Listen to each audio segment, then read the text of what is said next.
Olá, estamos de volta com mais uma edição do No Cafezinho, dessa vez às vésperas da eleição, que acontece no próximo domingo. E hoje a gente vai conversar com as meninas da Folha de Pernambuco aqui, Carol Brito, editora adjunta do Caderno de Política, e Priscila Guiar, editora adjunta do portal da Folha de Pernambuco, sobre a participação das mulheres nessa disputa eleitoral. Como as mulheres estão aparecendo como protagonista e como nessa última semana elas tiveram um destaque grande com um ato comandado só por mulheres, né, Priscila? No último sábado. O portal da Folha de Pernambuco cobriu o evento e Priscila pode falar um pouquinho pra gente aqui como é que foi esse movimento pra gente começar o assunto. Pois é, as mulheres são hoje 52% do eleitorado, né? E elas se manifestaram diante das declarações do candidato Jair Bolsonaro. Elas resolveram tomar frente disso, né? E usar esse poder do voto, né? Aqui em Pernambuco isso ainda é maior, que são 53%, né, de mulheres, e elas foram às ruas no sábado na Praça do Derby, num ato que é considerado por elas apartidário, né? Não tinha bandeira, não tinha partido, um grito que ganhou o país, né? Não aconteceu só no Recife, mas São Paulo, Rio de Janeiro, várias mulheres foram às ruas para gritar ele não, né? Contra o candidato Jair Bolsonaro, que é uma coisa que a gente nunca viu antes, né? Das mulheres tomarem a frente, né, dessa forma para... É meio que ir à rua como se fosse pedir voto contra um candidato. Isso, é o voto do não, né? E não a favor de um candidato. Isso, é o voto do não. Porque a gente já viu as pessoas irem pra rua para tirar uma pessoa que está no poder, né? Isso. Mas enquanto a pessoa ainda é candidata, é um evento bem inédito, né? Elas foram para as ruas para pedir que não votassem no candidato que, para as mulheres que foram lá, ferem os direitos delas pelas declarações que ele fez. Uma placa que era muito vista era nós não somos uma fraquejada, que é contra uma declaração que o candidato fez, né? Dentre algumas outras que se referia às mulheres, e isso despertou essa resposta, né, das mulheres. Ontem o presidenciável Álvaro Dias, no debate da Record, ele fez a seguinte colocação, que nunca se falou tanto em mulheres num debate eleitoral. E aí ele falou assim, as mulheres não estão pedindo homenagem não, elas estão só pedindo o que é direito delas. Carol, você acha que esse é um processo político e eleitoral onde as mulheres estão mais presentes? Isso, é interessante notar, porque não só foi o Álvaro Dias, todos os candidatos fizeram a citação às mulheres durante o debate de ontem da Record. E é interessante notar que essa fatia do eleitorado, além de maioria, é a que está mais indecisa. Segundo a última pesquisa Ibope, a pesquisa espontânea, 26% das mulheres ainda não sabem quem votar e 20% dizem que vão votar nulo. É quase o dobro dos índices comparado com o dos homens. Então, é uma parcela do eleitorado que nessa reta final, nessa última semana, ela vai ser muito disputada. Então, é natural que os candidatos façam esse gesto, né? E é uma parcela do eleitorado que é maioria, 52% do eleitorado. No entanto, a representação é muito baixa ainda. Aqui na Assembleia Legislativa a gente tem 7 mulheres, não chega nem a 10 o número de deputadas estaduais. Na Câmara Federal também é algo em torno de 10%, 11% de representação feminina. E acho que um ponto importante também é que as candidatas de mulheres, aqui a gente tem uma chapa em Pernambuco do PSOL, que é uma chapa que se diz feminista, né? O projeto. Juntas não andamos só, elas falam. Isso, são 5 mulheres. E elas colocam exatamente essa coisa de levar a pauta da mulher para o legislativo, porque às vezes a gente tem a representante mulher lá, mas o que elas alegam é que nem sempre a mulher está defendendo pautas femininas, como por exemplo, a gente tem ouvido muito falar de aborto e feminicídio. Isso. Recentemente teve a lei da importunação, né? Que quem importuna mulheres, tem muito caso no ônibus, no metrô. Então, a pauta voltada para as mulheres, a gente tá vendo bem mais hoje, acho que já com foco nesse eleitorado também. Isso. E você nota também nos programas dos presidenciáveis uma presença maior das mulheres nos seus programas de governo. Muitos citam um capítulo à parte só dedicado às mulheres. E os temas que mais aparecem são a questão da maternidade, de creches, o feminicídio, que está uma pauta muito em voga hoje em dia, violência contra a mulher e a questão de trabalho. E na corrida presidencial, a gente tem a candidatura de Marina Silva e de Vera, do PSTU, Marina da Rede, que já é uma candidata que já se coloca há algum tempo, e vinha também nas pesquisas, mas agora deu uma desidratada. Engraçado que a gente tem um público feminino muito grande no eleitorado, né? E, no entanto, a candidata feminina está bem desidratada, né? Não é uma coisa que talvez as mulheres capitalizem, né? É interessante, assim, porque é um processo histórico. As mulheres foram excluídas do processo político do Brasil durante décadas. A gente só teve direito a voto nos anos 40. Então, é um reflexo um pouco disso, né? A gente tem 2 candidatas presidentes mulheres. A gente sofreu para cumprir a cota de 30% de candidatas mulheres. E até aquela coisa de colocar candidatas laranjas para poder cumprir a cota. 31,89% nas últimas eleições municipais, né? Isso. E para quem acha que isso é uma coisa que não é restrita só do Brasil, é interessante notar que tem um ranking da Organização Internacional em que o Brasil ocupa a posição 152 de representatividade feminina. É uma das últimas posições. Os primeiros colocados são Ruanda, Bolívia e Cuba. Ou seja, países até latino-americanos. Aqui no Brasil, a gente tem estados onde nem sequer as mulheres estão representadas, como Sergipe, Paraíba. Não tem mulheres eleitas, segundo dados do IBGE. Agora, aqui, a representação na Câmara Federal, a gente só tem uma mulher, vale ressaltar. 3 na história. Que é a deputada Luciana Santos, e na história toda são 3 mulheres, é um número muito baixo. Isso. Né, que são 25 cadeiras de Pernambuco na Câmara Federal. E senadora não tivemos nenhuma, né? Sim, e governadora. Também nenhuma. Inclusive o candidato Maurício Hunt fez uma promessa de que, se eleito, ia deixar a vice dele, que é a Isabela de Roldão, ficar um tempo governando para que a gente tivesse uma mulher aí à frente do Executivo Estadual. Vocês avaliam que as pautas da eleição estão ficando um pouco mais femininas por esse poder que as mulheres têm ou não? Eu acho que a mulher está aparecendo um pouco mais nessa eleição. A gente tem mulheres na vice, né, candidatas a vice da presidência. A vice de Ciro é uma mulher.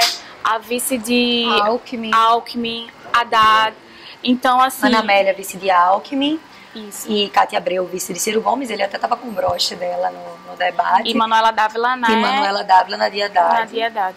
Então, a gente está vendo bem mais mulheres, provavelmente por conta dessa pressão que o eleitorado feminino vem fazendo. As mulheres estão bem mais participativas na política e atuantes também, né?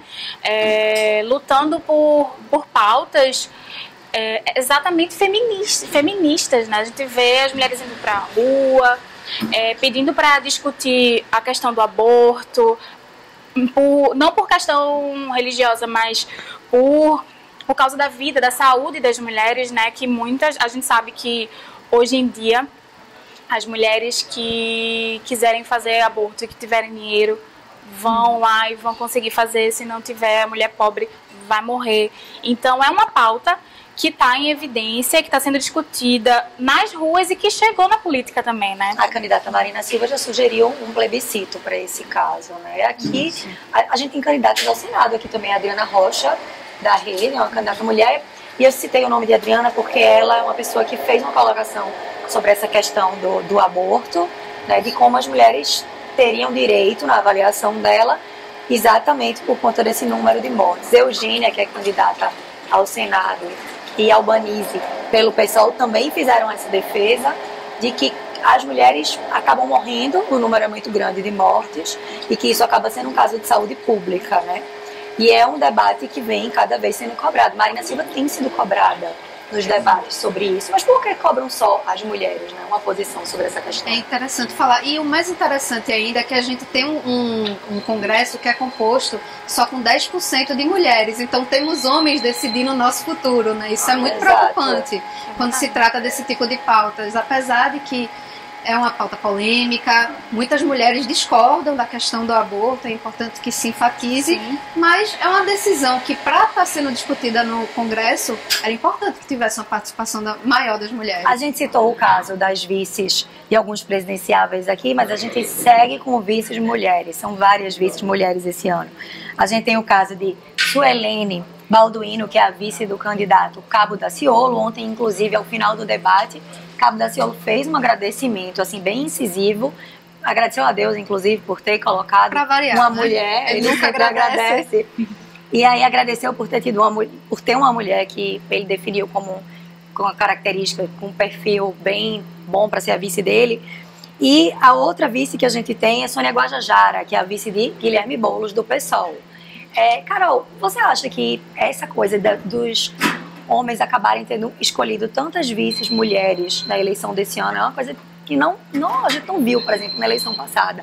É uma forma de chegar nesse eleitorado feminino, de eles atingirem esse eleitorado feminino, ou já é uma resposta a uma necessidade da população, assim, espontânea?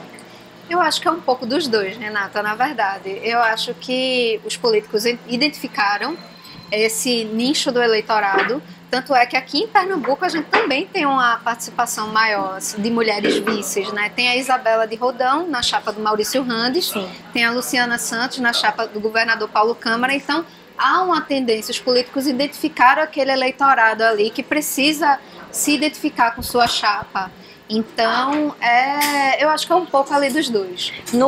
Na última pesquisa da Datafolha, a gente tem um dado que é no eleitorado feminino, Jair Bolsonaro e Fernando Haddad, que são os dois candidatos que estão polarizando na disputa presidencial, estão empatados nesse eleitorado feminino, que é, como Carol falou, mais indeciso. Talvez porque a mulher pense um pouquinho mais para tomar a decisão do voto. Priscila, você acha que a mulher está mais indecisa porque ela está tentando tirar uma decisão melhor aí no final das contas? Eu acho que as mulheres estão esperando mais para saber, no fim das contas, qual vai ser a utilidade do voto dela. Eu acredito que seja isso, que a mulher está escondendo um pouco o seu voto e deixando para decidir na reta final por conta disso, para não perder o voto para um candidato ou outro e fazer o velho voto útil. Eu acho que é um pouco do comportamento da mulher, né? Se você for reparar, uma mulher no shopping, por exemplo, ela demora muito mais.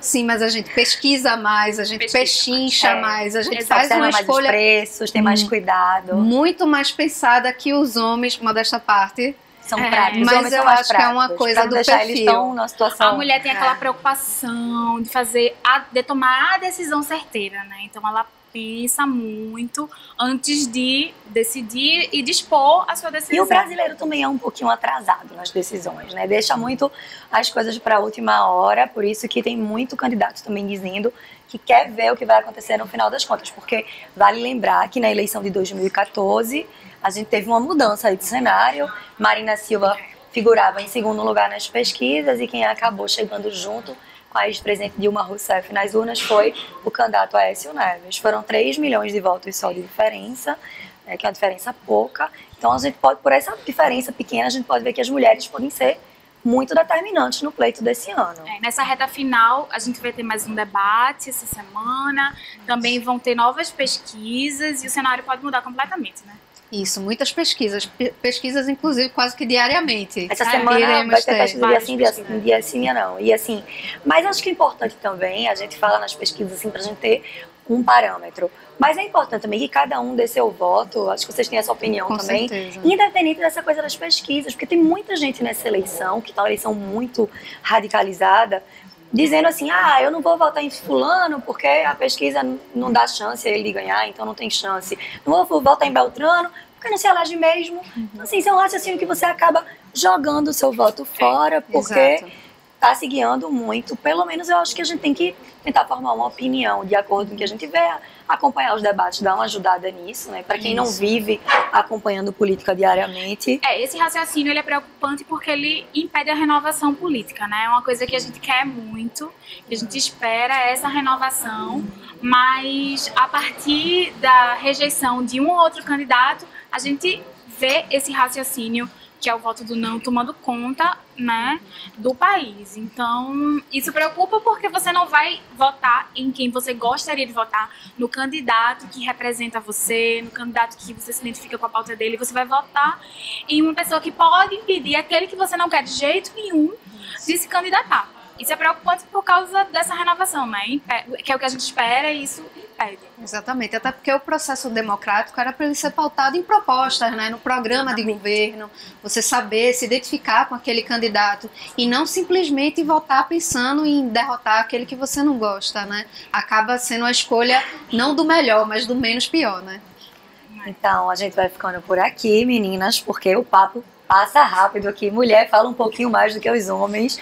Hoje a gente tá só em mulheres. Aqui tem até um bolo na mesa, porque a mesa hoje ficou mais feminina. Mas não é bolos, tá? A gente não tá só um cafezinho com bolo. Sem mensagem subliminar. E aí, a gente vai ficar aqui na contagem regressiva para o pleito, que é no próximo domingo. A gente grava um cafezinho na semana que vem para vocês, para a gente aferir aí como é que foi o resultado. E só lembrando que no atual governo a gente tem quase nenhuma mulher aí no ministério. Vamos ver se o próximo candidato eleito dá mais um espacinho pra gente aí na equipe. Tchau, tchau!